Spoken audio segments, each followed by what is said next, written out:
हर घर पाठशाला कार्यक्रम में आपका स्वागत है। मैं ज्योत्सना शर्मा, प्रवक्ता राजनीति विज्ञान, राजकीय वरिष्ठ माध्यमिक पाठशाला क्यारकोटी, जिला शिमला से।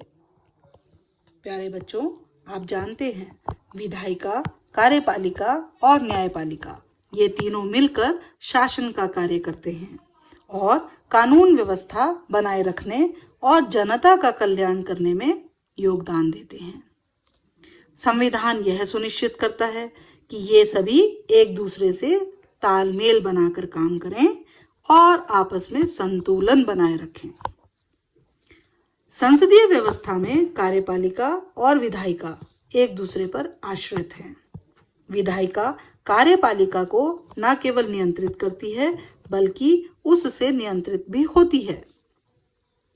यहाँ आज हम केवल कार्यपालिका के संगठन और उसके विभिन्न प्रकारों के बारे में जानेंगे। बच्चों, आप जानते हैं कि हर संस्था में एक प्रमुख होता है जो निर्णय लेता है। इस प्रमुख को निर्णय लेकर उसे लागू भी करना पड़ता है। इस क्रिया को प्रशासन या प्रबंधन कहते हैं।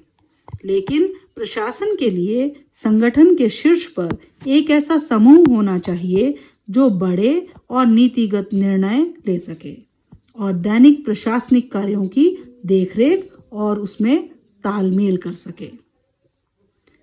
ऐसे हर संगठन में कुछ लोगों का एक समूह होता है। ये लोग उस संगठन के मुख्य प्रशासनिक या कार्यपालिका अधिकारी के रूप में कार्य करते हैं। इन्हीं पदाधिकारियों में से कुछ पदाधिकारी नीतियों, नियमों और कायदों के बारे में निर्णय लेते हैं, तो कुछ उसे संगठन में लागू करते हैं।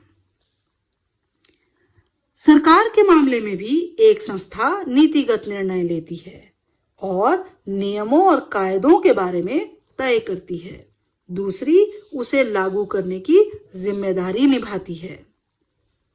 सरकार का वह अंग जो इन नियमों, कायदों को लागू करता है और प्रशासन का काम करता है, वो कार्यपालिका कहलाता है। कार्यपालिका के अंतर्गत राष्ट्रपति, प्रधानमंत्री और सिविल सेवा के सदस्य आते हैं। सरकार के प्रधान और उनके मंत्रियों को राजनीतिक कार्यपालिका कहते हैं और वे सरकार की सभी नीतियों के लिए उत्तरदायी होते हैं। जो लोग रोज रोज के प्रशासन के लिए उत्तरदायी होते हैं, वे सिविल सेवा के सदस्य होते हैं। उन्हें स्थायी कार्यपालिका कहते हैं।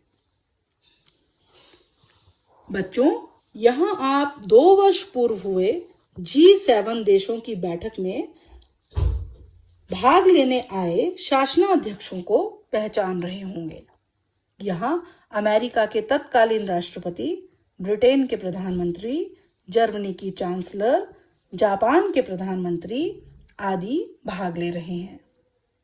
क्या आप सोच सकते हैं कि उन्हीं लोगों ने क्यों भाग लिया, अन्य लोगों ने क्यों नहीं? इस प्रश्न का उत्तर जानने के लिए आइए हम विभिन्न प्रकार की कार्यपालिकाओं की प्रकृति पर ध्यान से समझते हैं। कार्यपालिका का वर्गीकरण। कार्यपालिका का वर्गीकरण हम 2 सिद्धांतों पर कर सकते हैं। एक व्यक्ति के नेतृत्व के सिद्धांत पर आधारित प्रणाली, जिसे अध्यक्षात्मक शासन प्रणाली भी कहा जाता है। दूसरी, सामूहिक नेतृत्व के सिद्धांत पर आधारित प्रणाली। इसके 2 प्रकार हैं, संसदीय शासन प्रणाली और अर्ध अध्यक्षात्मक शासन प्रणाली। आइए अब इसको विस्तार से समझते हैं। अध्यक्षात्मक शासन प्रणाली में राष्ट्रपति देश का प्रमुख होता है और वही सरकार का भी प्रमुख होता है। यानी राष्ट्रपति हेड ऑफ स्टेट भी होता है और हेड ऑफ गवर्नमेंट भी होता है। राष्ट्रपति का चुनाव आमतौर पर प्रत्यक्ष मतदान से होता है। वह विधायिका के प्रति जवाबदेह नहीं होता।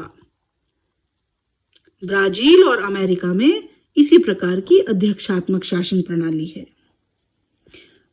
अमेरिका में चूंकि अध्यक्षात्मक शासन व्यवस्था है, तो वहां सारी कार्यकारी शक्तियां राष्ट्रपति के पास हैं।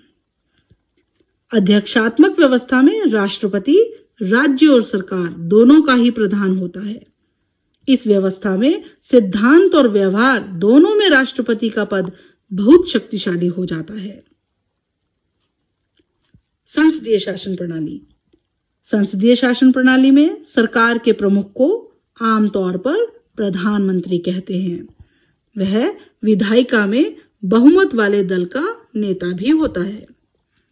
वह विधायिका के प्रति जवाबदेह भी होता है। देश का प्रमुख इनमें से कोई भी हो सकता है, राजा या राष्ट्रपति। जर्मनी, इटली, जापान, यूके, पुर्तगाल और कनाडा में संसदीय लोकतंत्र है। कनाडा में संसदीय लोकतंत्र और संवैधानिक राजतंत्र भी है। जापान में संसदीय व्यवस्था है जिसमें राजा देश का और प्रधानमंत्री सरकार का प्रधान है। इटली में एक संसदीय व्यवस्था है जिसमें राष्ट्रपति देश का और प्रधानमंत्री सरकार का प्रधान है। जर्मनी में संसदीय व्यवस्था है जिसमें राष्ट्रपति देश का नाम मात्र का प्रधान और चांसलर सरकार का प्रधान है। संसदीय व्यवस्था में प्रधानमंत्री सरकार का प्रधान होता है। अधिकतर संसदीय व्यवस्थाओं में एक राष्ट्रपति या राजा होता है जो देश का औपचारिक या नाम मात्र का प्रधान होता है। इस व्यवस्था में राष्ट्रपति या राजा की भूमिका अलंकारिक होती है और प्रधानमंत्री तथा मंत्रिमंडल के पास वास्तविक शक्ति होती है। अर्ध अध्यक्षात्मक प्रणाली में राष्ट्रपति देश का प्रमुख होता है। प्रधानमंत्री सरकार का प्रमुख होता है। प्रधानमंत्री और उसका मंत्रिपरिषद विधायिका के प्रति जवाबदेह होता है। फ्रांस, रूस और श्रीलंका में इसी प्रकार की अर्ध अध्यक्षात्मक प्रणाली है। फ्रांस में राष्ट्रपति और प्रधानमंत्री अर्ध अध्यक्षात्मक व्यवस्था के हिस्से हैं। वहां राष्ट्रपति प्रधानमंत्री और अन्य मंत्रियों की नियुक्ति करता है, पर उन्हें पद से हटा नहीं सकता क्योंकि वे संसद के प्रति उत्तरदायी होते हैं। रूस में एक अर्ध अध्यक्षात्मक व्यवस्था है जिसमें राष्ट्रपति देश का प्रधान और राष्ट्रपति द्वारा नियुक्त प्रधानमंत्री सरकार का प्रधान है। इस व्यवस्था में राष्ट्रपति और प्रधानमंत्री दोनों होते हैं, लेकिन संसदीय व्यवस्था के विपरीत उसमें राष्ट्रपति को दैनिक कार्यों के संपादन में महत्वपूर्ण शक्तियां प्राप्त हो सकती हैं। इस व्यवस्था में कभी-कभी राष्ट्रपति और प्रधानमंत्री दोनों ही एक दल के हो सकते हैं, लेकिन जब कभी वे दो अलग-अलग दलों के होते हैं तो उसमें आपस में विरोध हो सकता है। कार्यपालिका के अन्य प्रकारों में हम वास्तविक और नाम मात्र कार्यपालिका, एकल और बहुसंख्यक कार्यपालिका, राजनीतिक और स्थायी कार्यपालिका के रूप में भी विभाजन करते हैं। आइए अब इसे विस्तार से समझते हैं। वास्तविक कार्यपालिका से तात्पर्य ऐसी कार्यपालिका से है जिसे संविधान द्वारा समस्त कार्यकारी शक्तियां प्राप्त होती हैं और संविधान के अनुसार वह व्यक्ति या व्यक्तियों का समूह उन शक्तियों का प्रयोग स्वयं करते हैं। जैसे संयुक्त राज्य अमेरिका के संविधान के अनुसार समस्त कार्यकारी शक्तियां अमेरिका के राष्ट्रपति के पास हैं और वही उन शक्तियों का प्रयोग भी करता है। संयुक्त राज्य अमेरिका में अध्यक्षात्मक शासन प्रणाली है और वहां का राष्ट्रपति ही वास्तविक कार्यपालिका है।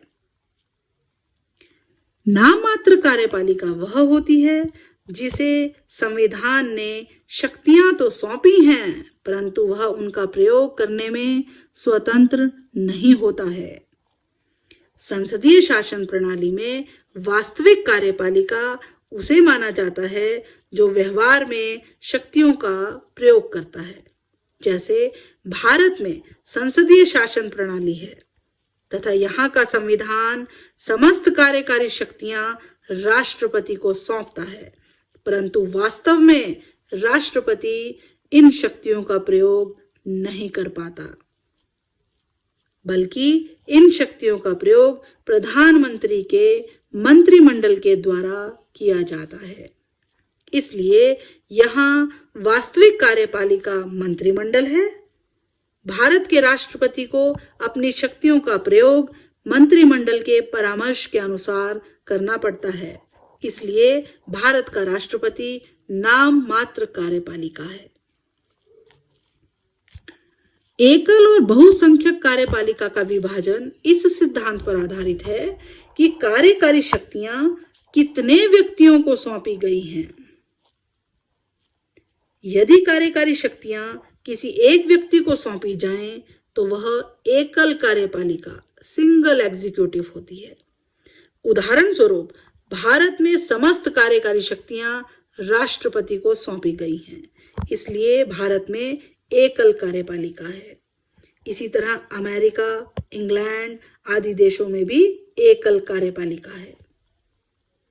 यदि कार्यकारी शक्तियां किसी एक व्यक्ति की अपेक्षा कुछ व्यक्तियों के समूह या समिति को सौंपी जाती हैं और वो शक्तियां या समूह उन शक्तियों का प्रयोग भी कर रहा होता है, तो वह कार्यपालिका का बहुसंख्यक रूप है। जैसे स्विट्जरलैंड में कार्यकारी शक्तियां 7 सदस्यीय संघ परिषद फेडरल काउंसिल को सौंपी गई हैं और शक्तियों का प्रयोग भी संघ परिषद के नाम पर ही किया जाता है। इसलिए स्विट्जरलैंड में बहुसंख्यक कार्यपालिका है। राजनीतिक और स्थायी कार्यपालिका।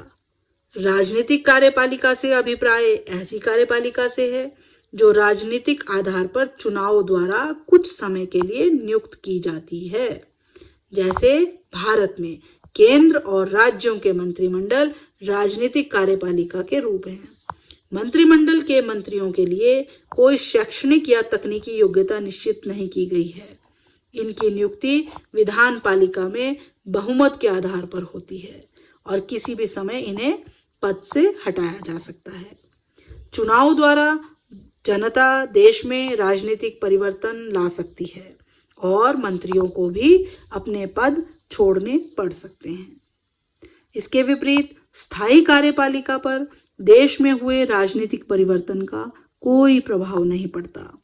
स्थायी कार्यपालिका का चुनाव नहीं होता, बल्कि उच्च शैक्षणिक और तकनीकी योग्यताओं के आधार पर इनकी नियुक्ति की जाती है। भारत में सिविल सर्विसेज या असैनिक सेवाएं या प्रशासनिक सेवाएं स्थायी कार्यपालिका के रूप हैं। कोई भी राजनीतिक दल सरकार का निर्माण करे, सरकारी कर्मचारी अपने पद पर बने रहते हैं। राजनीतिक दलों से इनका कोई संबंध नहीं होता। Thank you.